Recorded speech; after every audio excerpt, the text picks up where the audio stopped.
Hi, everyone, and welcome to episode 10. I am going to talk to you today about what to do when you have a shitty day. Very exciting. I was on a call yesterday with one of my clients, and we have worked a lot on the fact that she really hated going to work. That was literally in the beginning when we started coaching, she was having a really, really, really hard time and really absolutely did not want to go to work. Actually had to take some sick leave because she was so anxious. And okay, she's well over that now. But like she said, once in a while, every 2 or 3 weeks, she will have like a dip and she'll just have a day where she dreads going to work. She just doesn't want to. It doesn't feel, she doesn't feel good about it. She doesn't feel good about going to work and what to do about it. No, and we discussed it a bit. And I just wanted to expand a bit. So especially for you, wonderful client of mine, you know who you are.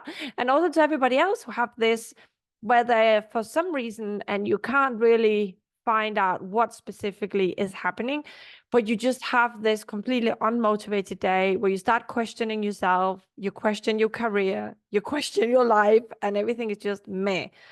Um, so what does it actually mean to have a dip or having a bad day? It's literally just a mix of emotions, right? Like we may feel unmotivated, we might feel sad, we might feel bored, we might feel tired. There could be all different cocktails of emotions that we don't really want to have, and we just have this meh feeling. Like we discussed as well on the call, was that sleep can have a lot to do with it. So if you feel tired, you went late to bed, or you've had some shifts that haven't allowed you to sleep, that feeling can just be of having a shitty day, can literally just be tiredness. No, but sometimes it is, and sometimes it could be hormones, and sometimes it just is, and we don't know why. So for example, I'm having a period now of just having these like incredibly annoying dreams during the night. So I used to have nightmares that were like right up there with Lord of the Rings, Harry Potter, really interesting dreams. And now they're just incredibly, really, really annoying. Like I get lost on the motorway and then I try to find out where I'm going to go. And then someone has changed the apps on my phone. So then the map is not where it should be and it's different. And then when I try, it's just one of those where you just like, it's just a drag, dream after dream of this, of stuff that doesn't work. And that's something that's broken and it can't be fixed. So I wake up like wary in the mornings now.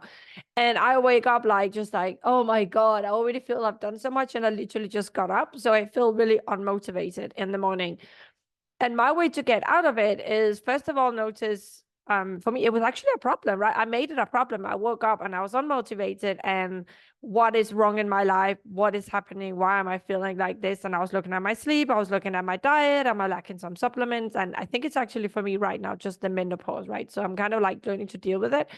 But I was just discussing with different people, and then I found out there was more people like me that just get up in the morning and they don't go out like in the movies where they go, "Yay, another wonderful day, let's get started." Everybody don't feel like that when they wake up, and that was a big relief for me to know that it's normal sometimes to wake up unmotivated and feeling a bit depressed and a bit meh. So what I do to get out of it personally is I just have to move. So I get up, I put a yoga video on. I follow Adrienne, so Yoga with Adrienne, she's called, and she's just absolutely marvelous. I love her energy. She's so loving. Go and look her up if you want to do some yoga at home because you don't want to attend a class, or you just want to do a bit, depending on how long workouts you want to do or yoga things you want to do. She has different links. So Yoga with Adrienne is amazing. So I put her on, and that just like forces me to move. And then I might journal a bit, or I might learn a bit of German and Duolingo just to kind of get going. And then as I have some tea and I have something to drink, maybe some coffee, then I start my brain starts moving as my body starts moving, and then I function and see, now I'm feeling great. I don't feel unmotivated at all. I was really excited about recording this podcast. So that's kind of like just what I do. But one thing I was doing, and I can sense like my client did this, and I know other people do as well. Like we wake up and we just feel it's a shitty day. We say like you got your foot out on the wrong side of the bed, and then we make it mean that something has gone really wrong, that now I'm having a bad day, and that means that I didn't sort something out I should have sorted out, or my life just isn't what it should supposed to be, and I should just feel great, and why am I not feeling great, and so on and so on. And okay, so that could be something specific, right? It could be that you are dreading going to work because maybe, you know, like a really complicated client is coming in that you don't want to deal with, or maybe you looked at the diary yesterday and you know that today a case is coming in for a revisit, and from what it said in the appointment, they are not getting any better. Now you're dreading, your brain is going to overwork, thinking, oh my God, what is wrong with it then? If this didn't help, what test am I going to do? So you kind of like already tired before you go in because you're anticipating some work you have to do, or some tests, or some impossibilities, or difficult clients, or maybe something that was left hanging with a colleague or your boss at some sort of discussion you don't really want to have. So there might be something specific going on. And if there is that, you can solve for that. You can journal on it, right? So you can, the night before you go to sleep, if you have some unfinished business going on, you can journal on it and just like get it out of your head, so you don't have to carry it on until the next day. Just get it out of your head and kind of look at it and go, okay, it's fine. It's out of my brain now.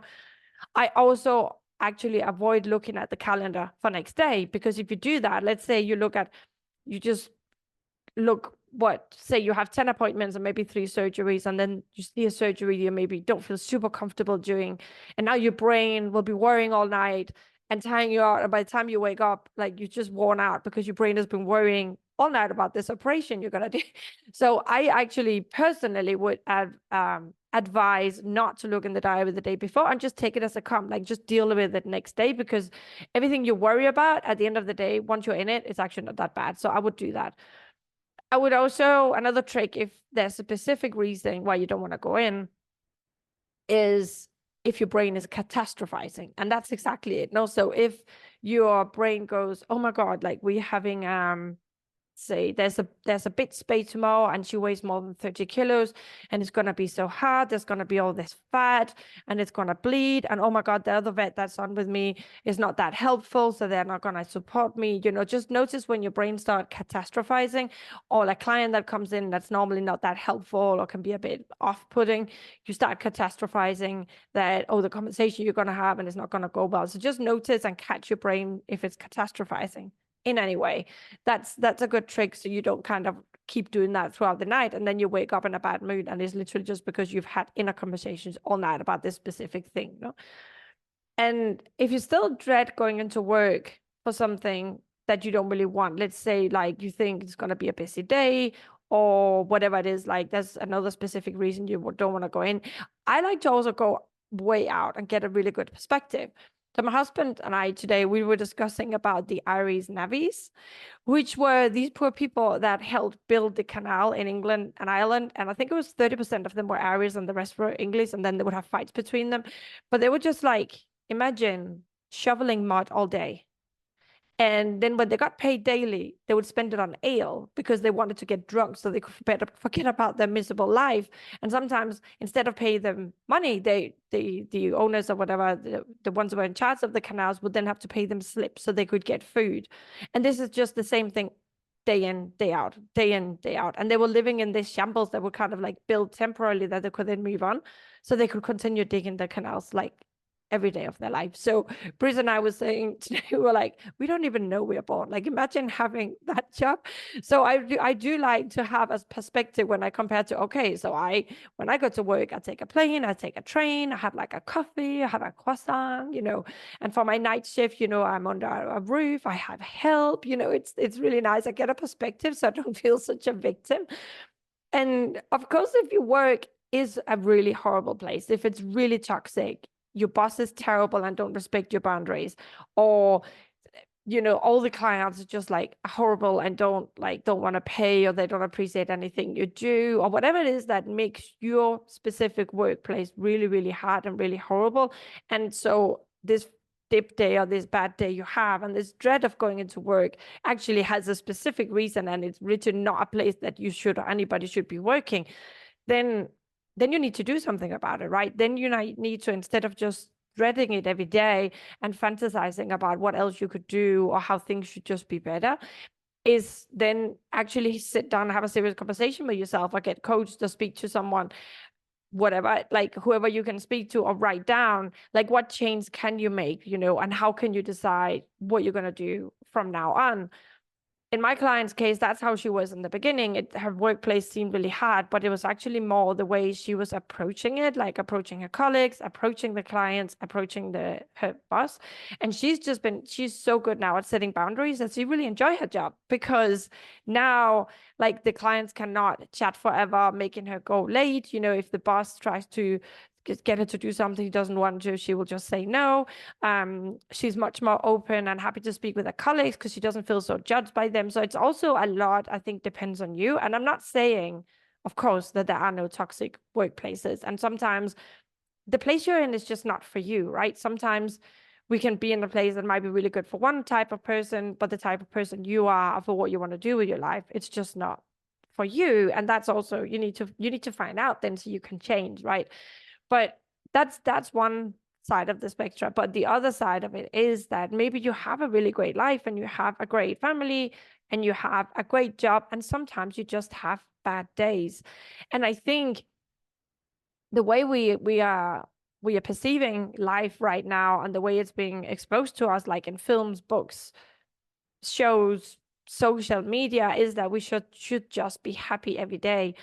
And then we make it a problem when we're not happy every day. And maybe there isn't any problem. It's just that your neurons, or lack of sleep, or whatever, or your cycle, or the moon, or whatever, is just making you feel mad a day, and you don't really enjoy life for one day, or maybe for half a day. And it doesn't actually have to be a problem. This pursuit of happiness that we all have can actually be contraproducent, because if you then make it a problem that you're not happy every day and you're not looking forward to your life every day, then you making it a problem makes it even worse. And maybe there wasn't a problem in the beginning. Maybe you just feel like you have a shitty day, and why not just lean into it, embrace it, unless it's every day, in which case it is a problem, right? But if you just have a bad day out of every 2 or 3 weeks, and that day you just dread going into work and all you can see is the negative, it might actually not be a problem. It might just be a shitty day, and we all have them. And you can either use some of the tricks I gave you, or anything you can read, or find out what works for you to feel better, or you can just say to yourself, I'm having a shitty day, and I might just get through it with coffee, tea, sweets, biscuits, social media, and watch Lord of the Rings, whatever it is that kind of just gets you through it. And if it doesn't happen too often, I personally don't think it's a problem. And I think we need to stop making it a problem, having mad days, and we need to stop needing to feel happy every day. Because if we always feel happy, you don't know the difference, right? You can't feel happy all the time, because if there's no contrast, you don't know when you're feeling happy. Does that make sense? Okay. So if you have a shitty day, feel into it. Why am I feeling shitty? Is there a specific reason? If there is, address it by some way, by journaling it, talking about it, figuring it out. If there's no specific reason, then find out, do I like sleep? Did I not eat well for a few days? Is there something, the moon? Is it my cycle? And if there still isn't nothing, then embrace it. Have a shitty day, find out how it feels in your body, describe the feelings, and just enjoy the full range of human emotions, which is why we're here living on Earth, right? To enjoy it all, suffer it all, be here, embrace it all, embrace all the feelings, embrace your shitty days, and just let them be there. Don't make it into a big problem. Okay. That was it for today. Bye, everyone.